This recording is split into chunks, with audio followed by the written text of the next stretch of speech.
A few weeks ago, while looking for something new to watch, I stumbled upon School Spirits. I had no expectations going into it, but after watching all 3 seasons, I realized the show had a lot more going on than I initially expected. School Spirits is a supernatural teen drama created by sibling duo Megan and Nate Trinrud. The story follows a high school student named Maddie Nears, who goes missing and is presumed dead. When the series begins, she is already trapped in the afterlife, trying to piece together what happened to her. The story is structured between two worlds: the living, who are still searching for answers about Maddie's disappearance, and the spirits who are trapped inside the boundaries of Split River High. At the beginning of the story, these worlds remain mostly separate, with Maddie's best friend Simon becoming the first and most important connection between the living and the dead. The show itself had an unusual conception. At first, it was imagined as a TV show, then it got turned into a graphic novel, and eventually it went back to being the TV show we know today. The creators have said the idea came after rewatching shows like Veronica Mars and Dawson's Creek, which inspired them to create the kind of series they themselves would have wanted to watch as teenagers. One focused not just on mystery, but on the people behind it. And to understand why School Spirits managed to connect with so many viewers, we have to look at the characters at its center. As I've already mentioned, Maddie is the lead character in this show. Through her roaming around the spirit world and trying to find out what happened to her and who killed her, we learn a lot about who she is and who she was while she was still alive. Much of Maddie's character is defined by her relationship with her mother, Sandra, and her mother's addiction. Instead of getting to enjoy a normal teenage life, Maddie spends her time taking care of a person who was supposed to be taking care of her. She is constantly trying to hold her family together while also carrying the shame of a home life she doesn't want anyone else to see. It's an incredibly honest portrayal of parentification, where the child becomes the emotional adult in the relationship. What makes Maddie such an effective protagonist, though, isn't just her kindness. She's also incredibly determined. Unlike most of the other spirits who have spent years accepting their situation, Maddie immediately starts asking questions. She refuses to believe that her fate has already been decided, and that determination ends up changing everyone around her. Without really intending to, she becomes the catalyst that pushes other spirits to confront their own pasts and question everything they thought they knew about the afterlife. Despite everything she has been through, Maddie never loses the ability to empathize with other people. Rather than seeing the world in simple terms of right and wrong, she consistently tries to understand why people make the choices they do, which becomes especially important later in the series, when her conflict with Janet proves to be a bit more complicated than it first appears. Janet, despite not having too much screen time, is one of the show's most divisive characters. We first meet her under the worst possible circumstances, having taken over Maddie's body in an act of desperation. On paper, that should make her the villain, yet the more we learn about her, the harder it becomes to see her as only that. Janet grew up in the late 50s, a time when young women had far fewer opportunities to shape their own futures. While alive, she suffered both physical and psychological abuse at the hands of her father. She then died before even getting the chance to choose the life she wanted, and even after death, found herself manipulated and used in Mr. Martin's experiments. Suddenly finding herself in a living body again, it's understandable why she'd cling to that opportunity with everything she has. In the end, she does go through her own redemption arc, where she confronts her trauma, which allows her to move on.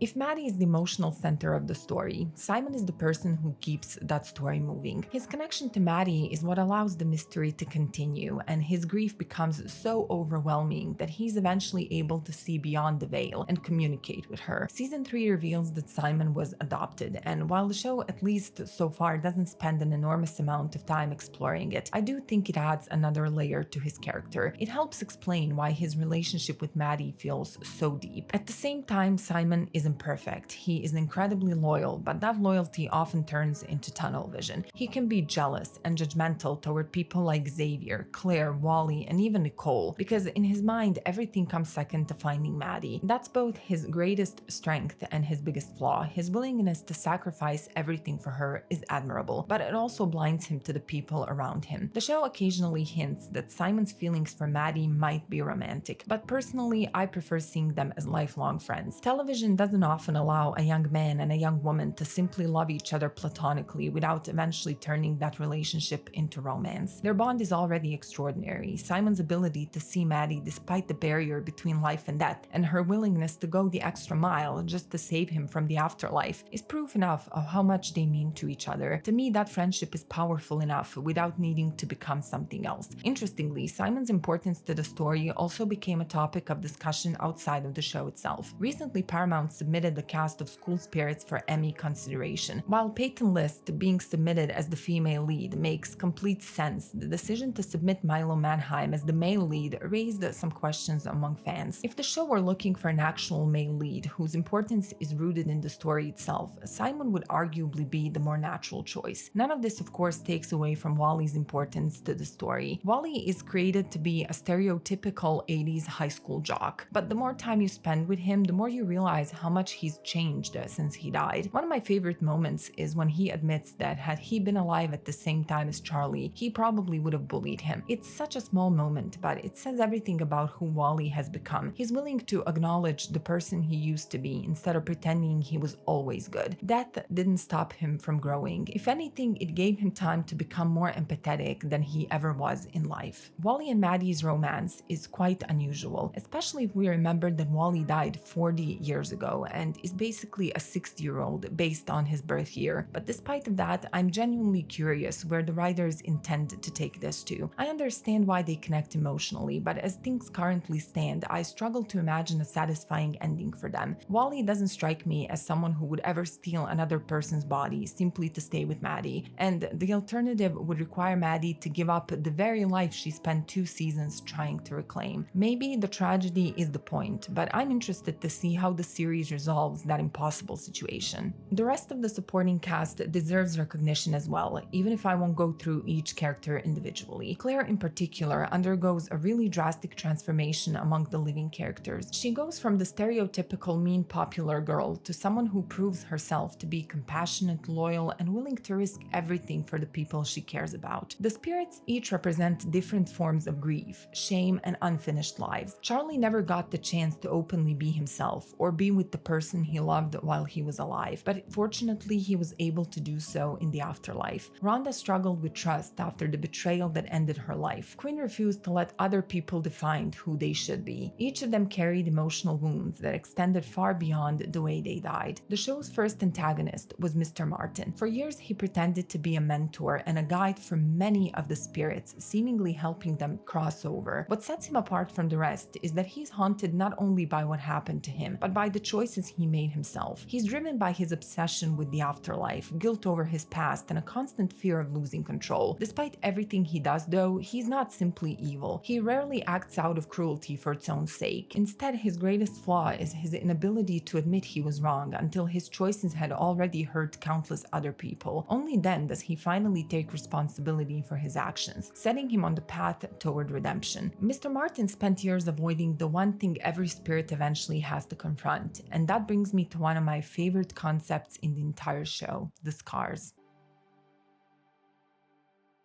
Scars and the mythology surrounding them are some of the most interesting elements of the show's lore, and one of the biggest reasons the mystery remains alive. As the series progresses, they slowly become the backbone of the supernatural world, and while some of the rules can be difficult to follow at times, that is likely because the story is still unfolding and these questions have been left to be answered in season 4. While the scars are first introduced, they appear to be places where people died, and where the veil between the living and the dead is at its thinnest. Simon is only able to see Maddie when she's inside one of these places, making them act like cracks between the two worlds. As the story continues, however, it becomes evident that scars are much more than that. They are physical manifestations of trauma, guilt, and unresolved emotions. Every spirit possesses a key that allows them to enter their own scar, but those keys are not magical objects. They are simply items with deep emotional significance to their owners. Maddie has her necklace, Wally has his football, and Rhonda has her college acceptance letter. Through these spaces, the spirits are forced to confront the parts of themselves they have spent years avoiding. Season 2 expands the mythology even further. The scars are no longer presented as isolated locations, but as part of a much larger network. They connect to one another, eventually leading to Mr. Martin's scar in the fallout shelter and the church below it. Suddenly, the afterlife feels much larger than just a haunted school, suggesting that the ghosts have only understood a small part of the world they have been living in for decades.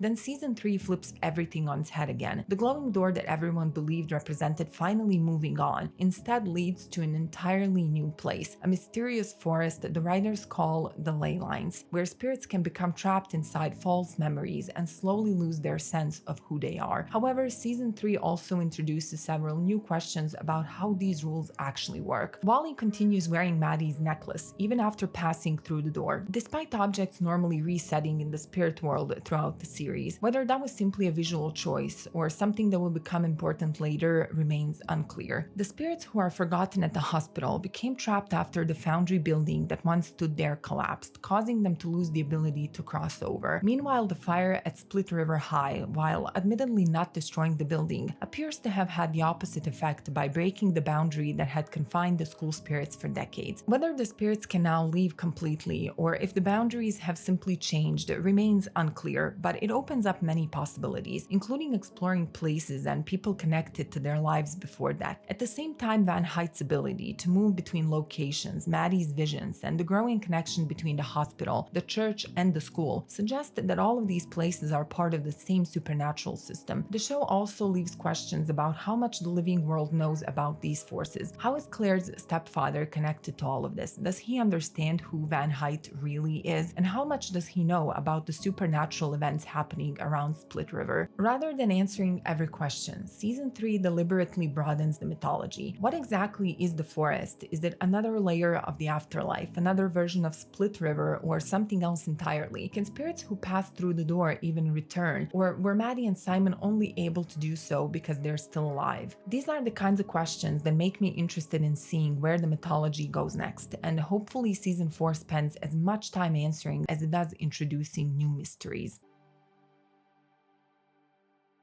Even though I very much enjoyed watching this show, that doesn't mean that there weren't some things that I did not like or that did not make much sense to me. When I first started watching season 1, I noticed that both the writing and some of the performances felt a little wonky. Certain lines of dialogue sounded a bit unnatural, and some interactions didn't always have the strongest sense of chemistry. Fortunately, this improved quite noticeably as the series progressed. By seasons 2 and 3, both the performances and the relationships between the characters felt much more natural, making it much easier to become invested in the story. Season 1 also relies quite heavily on red herrings. Considering the show was initially a whodunit, that's perfectly understandable. The problem is that some of those storylines don't always feel fully developed, and they seem to come out of nowhere. Take Nicole as an example. She starts out as one of Maddie's closest friends, but the accusations that she was trying to copy Maddie's style, followed by the blackmail storyline, feel like they appear almost out of nowhere. Even the fallout from hiding the stolen money in the woods never really receives the consequences for her character that you would expect. The idea itself works within a mystery, but the execution leaves something to be desired. As the show expands its mythology, some inconsistencies in the story begin to appear. Season 2 reveals the whole truth about Janet and Mr. Martin, including when Janet actually died. For years, Mr. Martin had everyone believing that Janet died a year or two after him. However, since Rhonda died as a senior in 1963, only 5 years after both of them actually died, it seems likely that she would have known about Janet's death, or at least noticed inconsistencies in Mr. Martin's version of events. Considering some of these spirits spent decades trapped inside the school, it's surprising how few of them ever questioned either Mr. Martin's version of events or the rules of the afterlife itself. This becomes even more surprising when you consider that Split River is a small town where you would expect past events and stories surrounding the school to be much more widely known among people who live or lived there.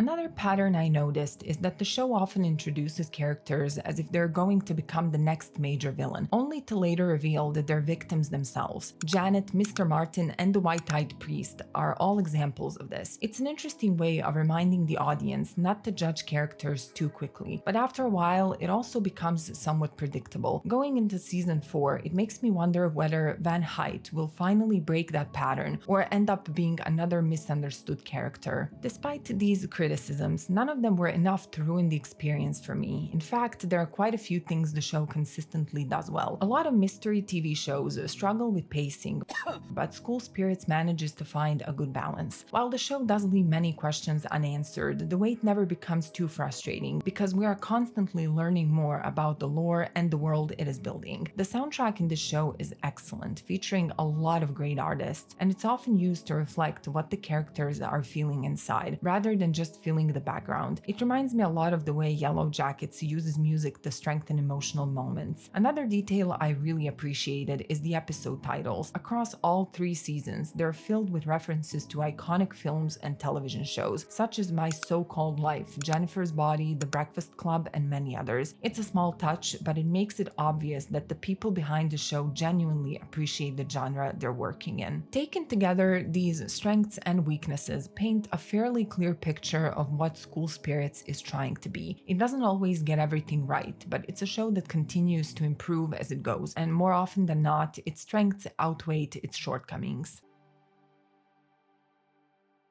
Thank you so much for taking the time to watch this video. I really appreciate everyone who has supported the channel through likes, comments, and subscriptions. I've only been making these videos for about a year now, so seeing this much growth in such a short amount of time has honestly been incredibly surprising. I never expected so many people to find and enjoy my videos, and I'm extremely grateful for everyone who has taken the time to watch and support the channel. Thank you again for watching, and I'll see you again in the next one.